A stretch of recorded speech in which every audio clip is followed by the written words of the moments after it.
Pendant que l'Occident se dispute sur des polémiques du jour, la Chine construit autre chose. Un futur complet en accéléré. Pas un gadget, pas une mode, un système. Une mécanique qui relie les drones, les voitures, les usines, les hôpitaux, les écoles et surtout les robots. Et quand vous allez comprendre l'ampleur, vous allez réaliser un truc très simple. Le futur n'est pas dans 10 ans.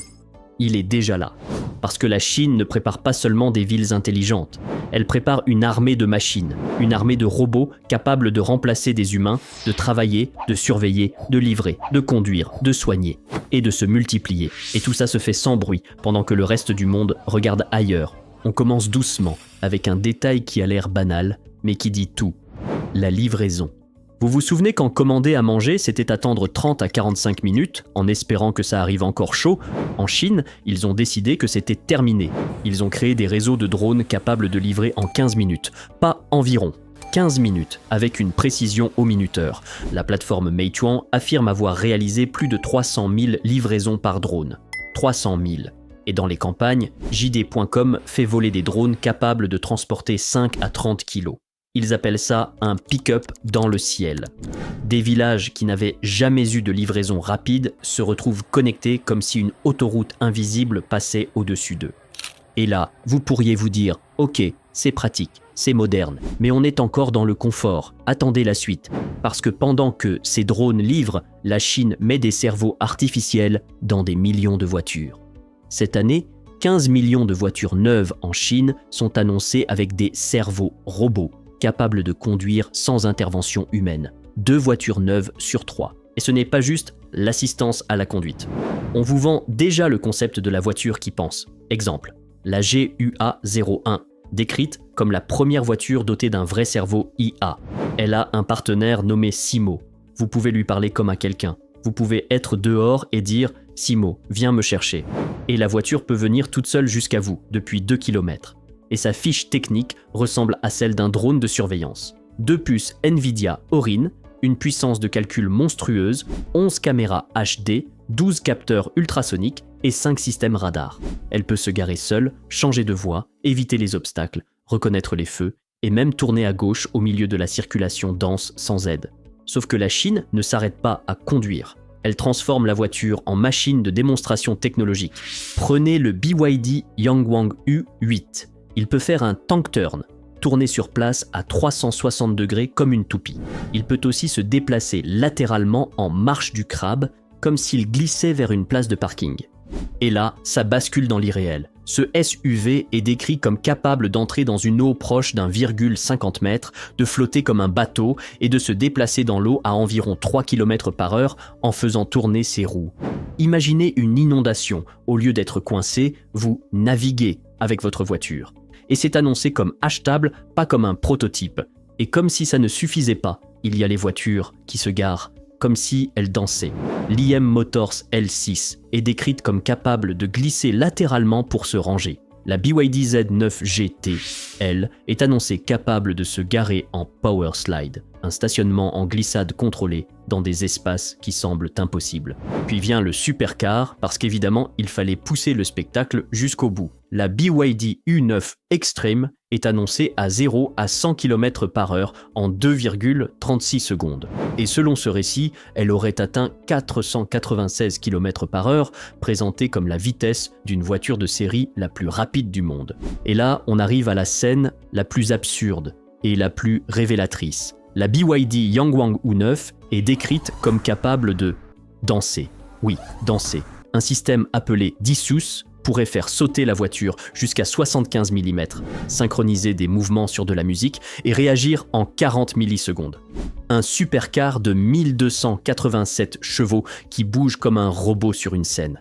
Et derrière ce spectacle, il y a un message industriel.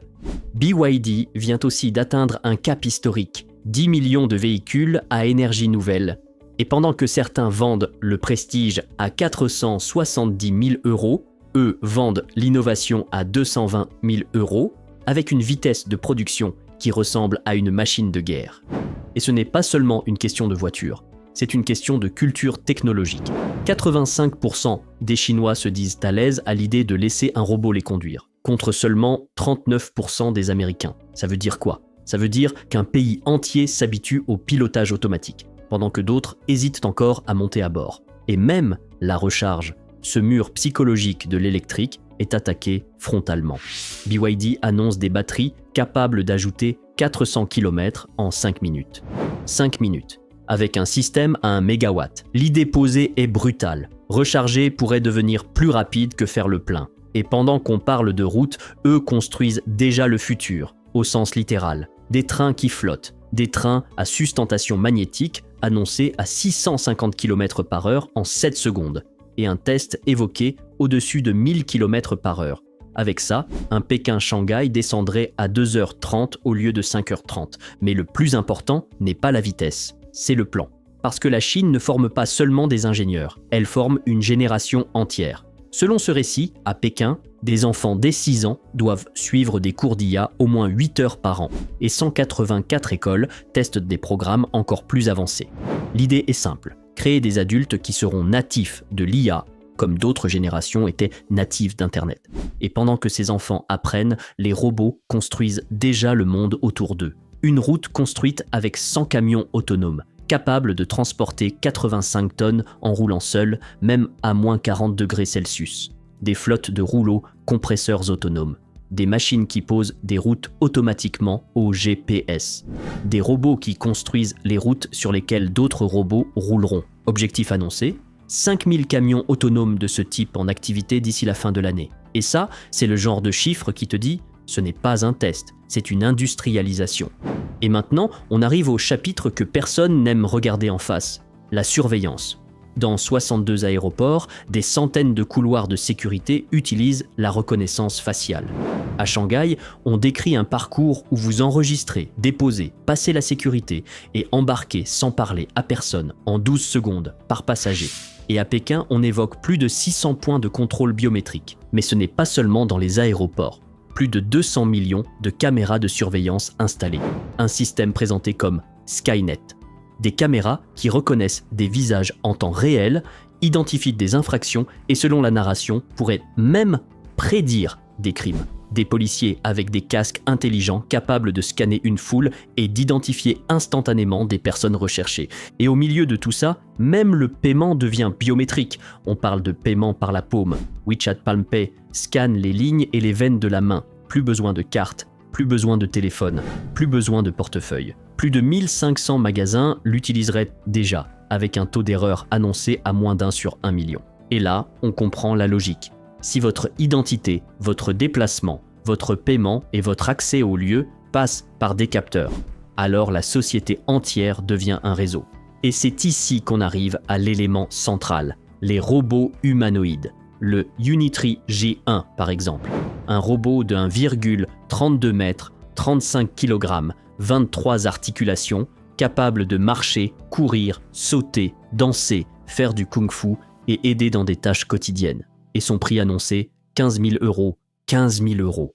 Ça veut dire quoi? Ça veut dire qu'on n'est plus dans l'objet de laboratoire réservé à une élite. On se rapproche du moment où le robot humanoïde devient un produit de consommation.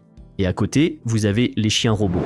Le Go 2, capable de courir, faire des acrobaties, comprendre des commandes vocales, voir à 360 degrés grâce à du lidar 4D, éviter les obstacles, suivre quelqu'un en jogging à 18 km/h et même exister en version à roues.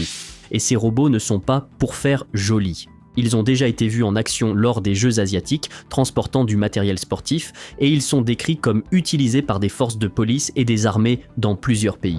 Mais le passage le plus dérangeant, c'est l'étape suivante. Les androïdes. Des robots qui ressemblent à des humains. Peau réaliste, dents, yeux qui clignent, expression faciale. Une entreprise évoquée comme X-Robots produirait des androïdes capables de bouger le visage et le corps de 140 façons, pour environ 260 000 € l'unité, avec 1 mois de fabrication par robot. Ils en auraient déjà fabriqué plus de 200 et produiraient plus de 500 unités par an. Ils auraient même créé des robots à l'effigie d'Einstein, Hawking ou Edison, capables de raconter leur histoire dans des musées, des écoles et des hôtels. Et cette idée fait froid dans le dos. Dans quelques années, vous pourriez parler à une machine, sans le savoir. Et pendant qu'on s'effraie de cette confusion, la Chine est décrite comme déployant des robots dans la santé. des machines capables de trouver vos veines et de faire une prise de sang avec une précision supérieure à celle des meilleurs infirmiers. Des robots qui livrent les médicaments à l'hôpital en quelques minutes. Des chirurgies réalisées à distance sur 8000 km via des systèmes robotiques. Et la surenchère finale, un hôpital IA avec 14 médecins robots et 4 infirmières robots capables de traiter 3000 patients en une journée avec une précision annoncée à 93%. Et même l'agriculture bascule. Un drone géant capable de transporter 100 kg de semences. Un robot à 108 bras qui travaille le coton sur 40 hectares par jour, 120 fois plus vite que des humains. Une transplanteuse automatisée guidée au GPS capable de remplacer le travail de 100 personnes en une journée. Et là, la conclusion est impossible à éviter. La Chine ne construit pas une technologie, elle construit tout en même temps. Livraison, mobilité, industrie, surveillance, paiement, robots, santé, agriculture. Ce n'est pas une innovation, c'est une infrastructure complète du futur. Et la question finale, elle n'est pas « est-ce que c'est impressionnant ?» La vraie question c'est « quand est-ce que tout ça va se diffuser ailleurs ? Et est-ce qu'on est prêt pour un monde où des machines voient tout, savent tout et font tout à notre place ? Parce que si ce que vous venez d'entendre est vrai, alors la course ne se joue plus sur une application ou une voiture. Elle se joue sur le contrôle des systèmes. Et celui qui contrôle les systèmes contrôle le futur.